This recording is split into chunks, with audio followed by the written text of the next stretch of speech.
안녕하세요. 새날을 허락하신 하나님을 찬양합니다. 다 같이 우리 기도드리겠습니다.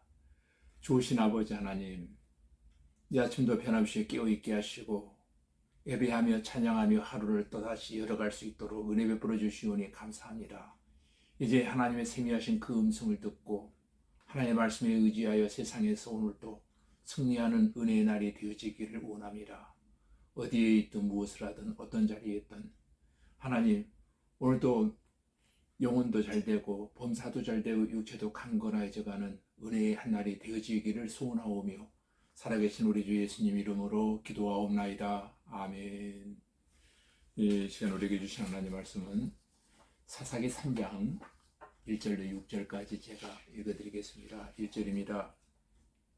여호와께서 가나안의 모든 전쟁들을 알지 못한 이스라엘을 시험하려 하시며 이스라엘 자손의 세대 중에 아직 전쟁을 알지 못하는 자들에게 그것을 가르쳐 알게 하려 하사 남겨두신 이방 민족들은 블레셋의 다섯 군주들과 모든 가나안 족속과 시돈 족속과 바알 헤르몬 산에서부터 하맛 입구까지 네바논 산에 거주하는 히 족속이라 남겨두신 이 이방 민족들로 이스라엘을 시험하사 여호와께서 모세를 통하여 그들의 조상들에게 이르신 명령을 순종하는지 알고자 하셨더라.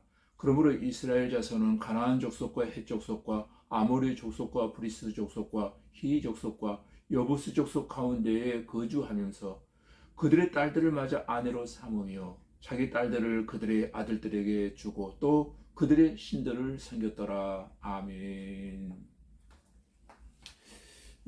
방금 읽어드린 말씀을 통해서 문제를 알게 삼아 비상하라고 하는 주제로 하나의 말씀을 나눌 때 크신 은혜와 축복과 새 힘을 덧입는 귀한 시간이 되어지기를 원합니다.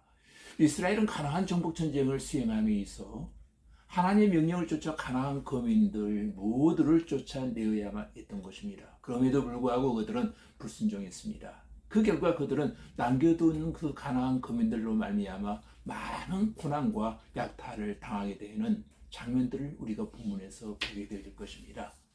여러분, 사람들은 계속되는 문제 속에 살아가게 되어 있습니다. 힘든 과정을 거쳐 이제는 끝났구나 싶으면 또 다른 문제가 기다리고 있습니다. 꼬리에 꼬리를 물고 말입니다. 우리가 수없는 문제에 부딪히지만 낙심하거나 넘어지지 않는 근거는 바로 예수 그리스도입니다. 늘 곁에서 붙들어 주시고 함께 해 주시기 때문입니다. 누구에게나 있는 문제 때문에 시험 들고 넘어지지 마시기를 주님의 이름으로 축복합니다. 오히려 문제를 알게 삼아 비상하는 여러분들이 다 되시기를 주님의 이름으로 기도합니다. 1절에서 2절에 보면 이방 민족들을 남겨두셨다고 했는데 전쟁을 알지 못해서 나약해져 버린 백성들을 이 문제를 통해서 강하게 만들기 위한 목적 때문이었던 것입니다. 이처럼 우리의 가정과 삶 속에도 문제가 계속되는데 이것을 통해서 강한 주의 용사가 될 수 있는 기회로 삼으실 수 있기를 바랍니다. 여기에 하나님의 섭리가 있기 때문입니다. 시험 없는 사람은 없습니다. 시험에 직면했을 때는 고통이지만 잘 극복하면 은혜가 되어집니다. 시험이 없으면 준비도 없고요, 발전도 없고 승리도 없습니다. 문제를 주신 것은 하나님의 뜻대로 청정하며 기도하는 삶을 살게 하기 위함인 것입니다. 4절 말씀을 제가 한번 읽어드리겠습니다. 남겨두신 이 이방 민족들로 이스라엘을 시험하사 여호와께서 모세를 통하여 그들의 조상들에게 이르신 명령들을 순종하는지 알고자 하셨더라. 아멘. 여러분, 하나님께서는 시험을 통해서 우리가 과연 하나님의 뜻에 청종하며 사는가를 보시기를 원하셨다는 것입니다. 욥은 시험을 만났을 때 하나님의 뜻을 수용하고 이렇게 고백하고 있습니다. 주신 자도 여호와시오 취하신 자도 여호와시니 여호와의 이름이 찬송을 받으실지로다. 아멘. 여러분, 하나님은 우리가 문제를 극복하고 하나님의 뜻대로 기도하며 청종하는 삶을 살기를 원하신다는 것입니다. 그렇습니다. 하나님은 문제를 남겨두심으로 우리가 정말 하나님 중심으로 살고 있는가를 점검하시기를 원하십니다. 그러므로 한숨 지으며 불평하지 마시고 그 속에서 하나님의 섭리를 찾으시며 잘 극복할 수 있기를 바랍니다. 남아있는 그 문제를 잘 극복하여 더욱 큰 은혜의 자리로 나아가실 수 있는 기회가 되시기를 바랍니다. 여러분, 우리에게 문제가 있고 힘든 일들이 일어났을 때 꼭 잃어버리는 것만은 아닙니다. 손해만은 아니다는 겁니다. 이때 기도하게 됩니다. 우리 인간이 평소에 하나님 앞에 엎드릴 수 있어야 하는데 그렇게 하지 못하잖아요. 하나님은 우리를 엎드리게 하기 위해서 때로는 문제를 허락하십니다. 이제까지의 상고와 신앙생활을 한번 돌이켜 보시기 바랍니다. 우리가 언제 하나님 앞에 엎드렸습니까? 언제 우리가 하나님 앞에 나와서 진지하게 부르짖어 기도하게 되어졌습니까? 남겨진 시험이 있고 남겨진 문제가 있을 때 기도하지 않았습니까? 한번 부도를 맞아본 사람은 부도가 정말 무서운 것인 줄 압니다. 우리 성도들은 기도의 부도를 내지 말아야 할 것입니다. 하나님은 백성들에게 복 주시기 전에 기도할 마음을 먼저 주십니다. 이것이 축복의 순서입니다.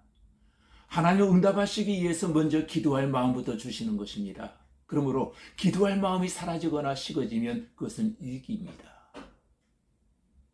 기도할 마음부터 회복해야 할 것입니다. 문제를 주신 것은 시야가 넓어지며 체험신앙으로 살게 하기 위함입니다. 사람들은 문제와 시험을 만나면 어떻게 됩니까? 그 문제와 시험을 극복하는 과정에서 생각과 시야의 폭이 넓어지기 시작합니다. 하나님은 문제를 통해서 우리를 더 큰 사람으로 만들어 가십니다.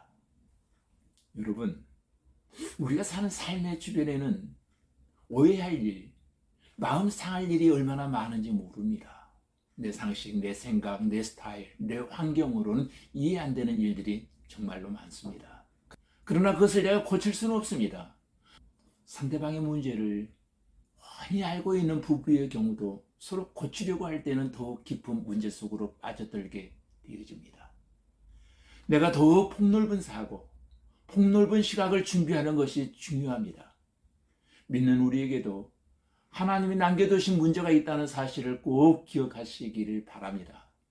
많은 사람들이 문제 앞에서 넘어지고 좌절해도 우리 성도들은 문제를 통해서 더욱 강한 주의 자녀가 되어질 뿐만 아니라 또한 믿음의 지평을 넓혀가실 수 있기를 바랍니다. 또한 문제를 통해서 하나님의 뜻을 바로 알고 청종하는 삶을 살아가며 깊이 기도하는 삶을 살아가게 되시기를 바랍니다. 문제의 사랑과 은혜의 날개를 달아 비상함으로 시야가 넓어진 더욱 큰 사람, 확신 있는 체험신앙으로 여러분 믿음의 지평이 더 넓혀져 가기를 주님의 이름으로 기도드립니다. 다 같이 우리 기도하겠습니다. 아버지 하나님, 인생의 힘든 과정을 거쳐 이제 끝났구나 싶을 때도 낙심하거나 넘어지지 않는 근거는 바로 예수 그리스도인 줄로 믿습니다. 오히려 문제를 날개 삼아 비상하는 성도들이 되게 하시고 문제를 주신 것은 하나님의 뜻대로 청종하며 기도하는 삶을 살게 하기 위한 통로인 줄로 믿고 더욱 깨어 기도하게 하시고 말씀에 순종하는 성도들이 되게 하여 주시옵소서. 하나님, 한숨 지으며 불평하지 말고 그 속에서 하나님의 섭리를 찾으며 잘 극복함으로 더욱 큰 은혜의 자리로 나아가는 성도들 되게 하여 주시옵소서. 주님, 어려운 문제가 발생했을 때 내 상식, 내 생각, 내 스타일로 이해 안 되는 일이 많이 있지만 어려움을 통해 더욱 폭넓은 사고를 갖게 하시고 문제 앞에서 사랑과 은혜와 성령의 날개를 달고 더욱 강하게 높이 비상하는 성도들 되게 하여 주시옵소서. 하나님 간절히 기도합니다. 문제를 날개 삼아 비상하는 성도로 오늘도 승리하는 성도들 되게 하여 주옵소서. 예수님 이름으로 기도하옵나이다. 아멘.